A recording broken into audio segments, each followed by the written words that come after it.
The electric vehicle industry was supposed to be the future clean, fast, and full of jobs. But behind the glossy ads and billion-dollar headlines, something is breaking. In just the first 3 months of 2025, over $7 billion in clean energy projects vanished in the U.S. entire EV battery plants. Gone. Ford, GM, and others are hitting the brakes. And it's not just an American problem. Ripple effects are hitting Canada, Europe, even Australia.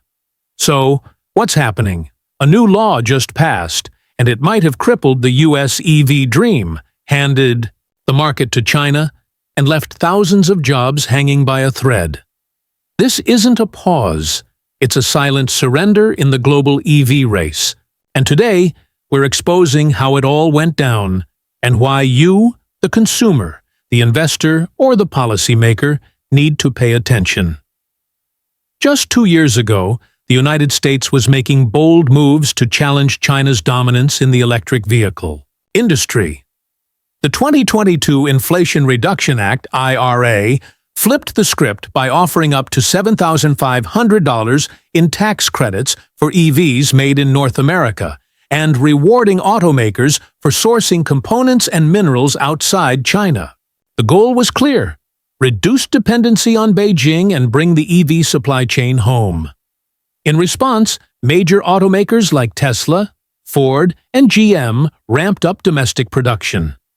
Massive investments, over $184 billion, poured into new battery plants and EV factories across the U.S. and Canada.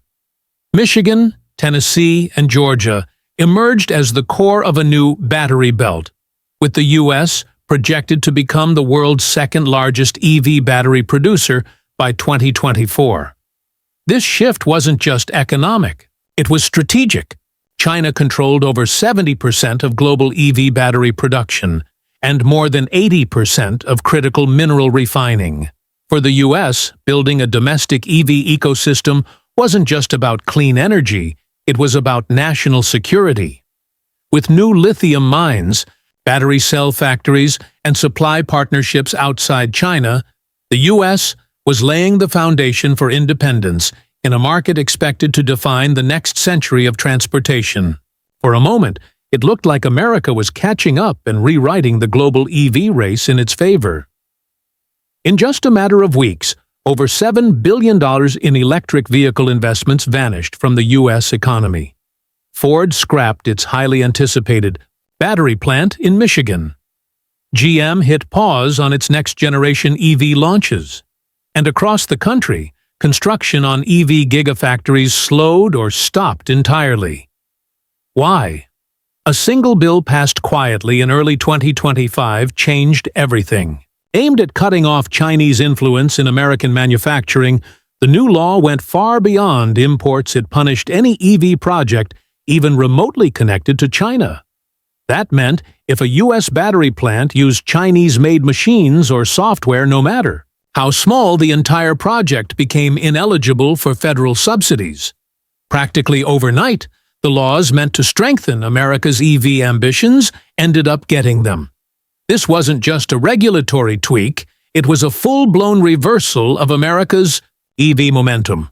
The consumer tax credits that once made electric vehicles affordable disappeared. Automakers lost battery production incentives that had made domestic manufacturing viable. Plants that had symbolized U.S. industrial revival turned into financial dead zones. Foreign investors, alarmed by the unpredictability, started backing out. What had been a surge of growth from Tesla, Ford, GM, and other key players turned into uncertainty and delay. The U.S., once on track to become the world's #2 EV battery producer, was suddenly watching its lead slip away, while China, unfazed and unchallenged, surged further ahead in the global electric vehicle race. In 2023, BYD, China's EV powerhouse, officially outsold Tesla, delivering over 526,000 fully electric vehicles compared to Tesla's 484,000. That moment wasn't just symbolic, it was a warning shot. While America is freezing billions in EV investments, China is flooring it. BYD and other Chinese automakers are expanding at warp speed, building EV factories in Thailand, Brazil, and Hungary, with plans to enter Mexico right at the doorstep of the US. In Europe, Chinese EVs are already cheaper than many gas-powered cars, giving them mass-market appeal. In Australia, where affordability matters, Chinese models dominate EV imports. And in Canada, a country that once bet big on US-based EV collaboration, the recent American policy reversal has thrown the entire strategy into chaos. And here's the uncomfortable truth. You can't build an EV without China. They control over 70% of the global battery supply chain, from lithium extraction in South America and cobalt mining in Africa to refining and final battery production.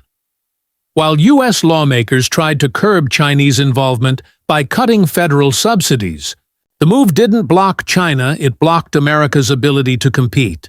Even U.S. companies with factories on American soil are still reliant on Chinese machinery and materials. Instead of challenging China with innovation, the U.S. pulled the plug on its own momentum, handing the competitive edge back to Beijing. While China accelerates into the EV future, the U.S. is stuck in reverse. In trying to isolate China, the United States may have unintentionally isolated itself. Canada, once a key partner in joint EV ambitions, had aligned with the U.S. on bold goals from critical mineral extraction to battery manufacturing. Now, with U.S. subsidies stripped and uncertainty hanging in the air, those cross-border projects are stalling. In Europe, German giants like Volkswagen and BMW are sounding the alarm, pressuring the EU to act before their markets are flooded with low-cost Chinese EVs. And then there's Australia, rich in lithium, and once a potential lifeline for America's EV supply chain. Instead, Chinese firms are swooping in, buying up Australian mines and securing 10-year supply contracts, locking the U.S. out of future deals. What was supposed to be a strategic pivot away from China has backfired, leaving American allies scrambling and giving Beijing an open runway to dominate the global EV future. Electric vehicles are no longer just cars. They're the backbone of the future energy economy. Whoever leads in EVs controls more than the road. They control the global flow of batteries, critical minerals, smart grid storage, and automated transportation. This isn't just about losing auto jobs, it's about surrendering influence over the technologies that will define the 21st century. If the US falls behind now, it won't just depend on China for consumer electronics, like iPhones. It will rely on Beijing for mobility, energy storage, and even national infrastructure. That's the real danger of halting America's EV momentum. Not just an economic setback, but a long-term strategic surrender. One that could echo for decades as other nations build a cleaner, faster, and more connected future, while the U.S. watches from the sidelines. This fight isn't over, but the clock is ticking. The Senate still has time to fix this. Automakers are pushing back. And the most powerful voice in the room? It's yours, the consumer, the voter, the future driver of this economy. What we need now isn't reactionary isolationism that slows us down. It's a smart, collaborative policy that fuels innovation and builds global strength. Because if we don't act with urgency and vision, we won't just be buying EVs made in China, we'll be driving straight into a future where energy, infrastructure, and technology are all owned and operated by our biggest competitor.